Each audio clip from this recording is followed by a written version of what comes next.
Hey everybody, this is Robin again, back to this location. Remember years ago we pruned this 16-foot lockback tree right here.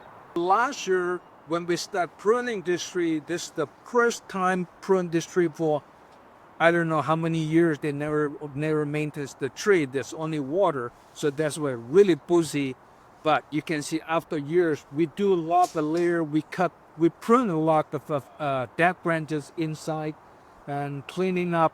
Now after years you can see the structure get the layer, but still need the maintenance. So don't expect one tree prune and they will stay like that. And you can see some branches here, some of the green. This is all new growth right here. This is all new growth right here. The green one, and all this here. So easy to looking at the structure. And remember, we use the technique 3 branches, 1, 2, 3, and remove the one middle one. You can see now this is all the big branches right here already like that. But the new one, see here, they start 1, 2, 3 again. So you can follow this, like example here, you just follow this and prune the middle part.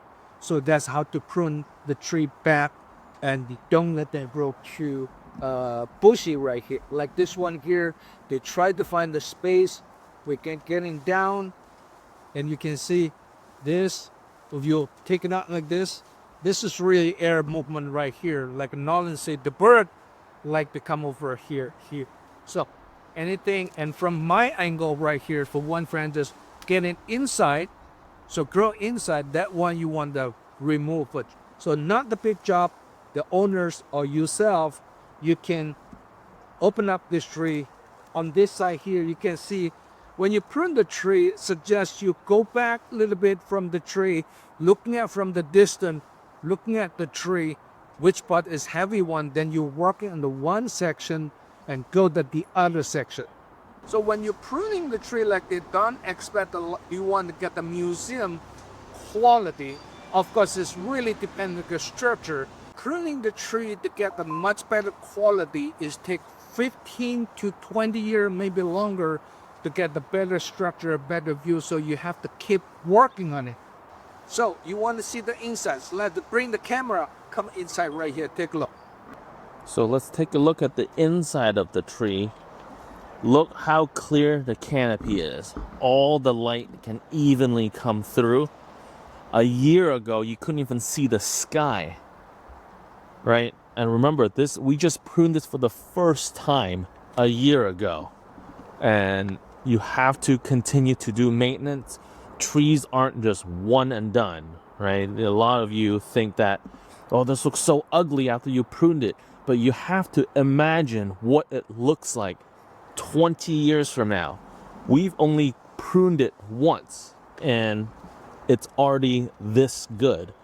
And if we continue to use our techniques and provide maintenance and develop the pads and the structures, just imagine the potential of this tree. The full potential has not been unlocked yet. Let me take you back outside and show you what I'm talking about. So now we're back on the outside of the tree.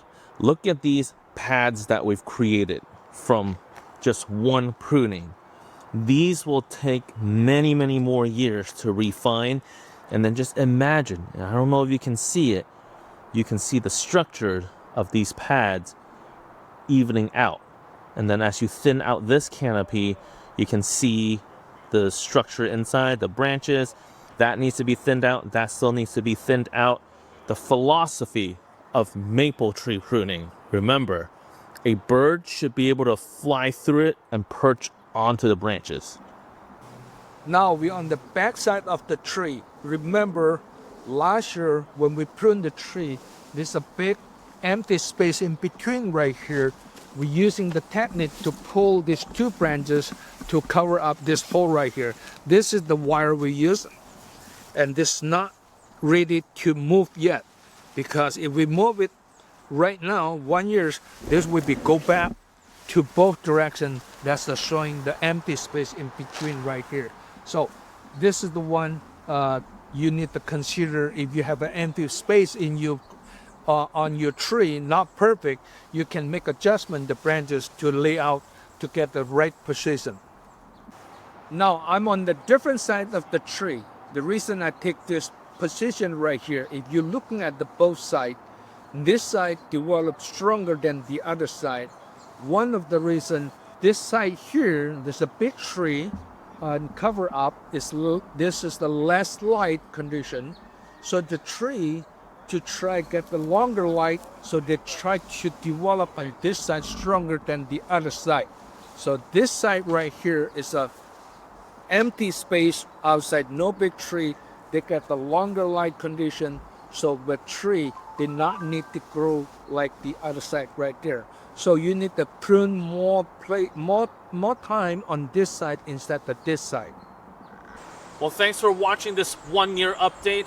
I know many of you have left comments on the original video saying that you should never prune more than 30% of the tree, and that we don't know what we're doing, or that you're embarrassed to watch our technique, that we're killing a tree. Hey folks, Nolan here. So a couple weeks ago we posted on our YouTube channel asking if any of you have pruned your maples after watching our video. And some of you sent us pictures, so we wanted to show you some of the work that you all have been doing. Let's take a look. All right, so this first comparison is from one of our viewers. The name is Lauren. If you look on the left side, it's the before photo of the maple. It's unpruned, mushroom, just a huge ball. You can't see the structure. And on the right side, it's only the first day of pruning, and they admitted they didn't remove any of the dead branches. They only did some thinning on the outside. And as you can, wait a minute. Is that them popping out? It is them popping out of a tree. Look at that. This is how you know they really watch our videos, because in the beginning of every one of our maple videos, we're always popping out of a tree. Okay, so let's get back to the photo comparison. So the day one pruning, all Lauren did was remove the outer branches and thinning it, but we always recommend removing the dead branches first, and here's why. Lauren sent us a follow-up for day 2. Look at the difference here.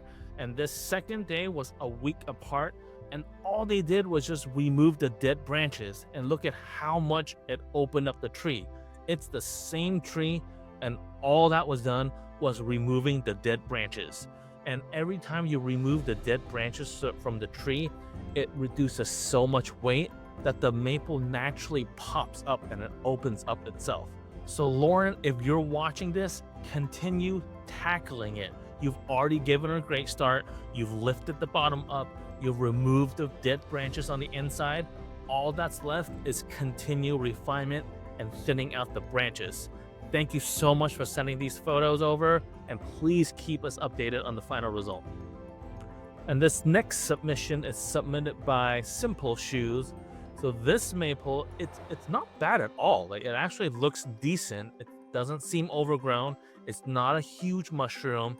It looks like it's had some pruning before in the past, but they've been watching our videos quite a bit, leaving a lot of comments, so thank you for that. So let's see what happens with this tree when they apply our techniques. Let's take a look. Gorgeous. Gorgeous. Oh my goodness, I love it. Look at this. Look at the structure of this tree. Like the weight, the movement of the branches, oh my goodness. Simple Shoes, you did an amazing job. I think the top canopy can be thinned out a bit more. I think I gave you that feedback when you sent over the photo. So if you have an updated photo, we'd love to see it. And some of you may think that it's pruned back too much. No, that's not the case. It's a living tree. The leaf, of course, will grow back. When pruning a tree, you have to think about what it looks like in a month, and then 2 months, in a year, 20 years later. It's part of the training. You prune, let it grow back, prune, let it grow back. It's selective pruning. That's how you develop ramification. And for those of you watching this video now, if you've pruned your maple after watching our videos, we would love to see some before and after pictures. If you have them, send them over to us at bonsai@asiapacificgarden.com, and maybe we can incorporate some of your work in our future videos. Thanks for watching this video. Hit like, hit subscribe, leave a comment.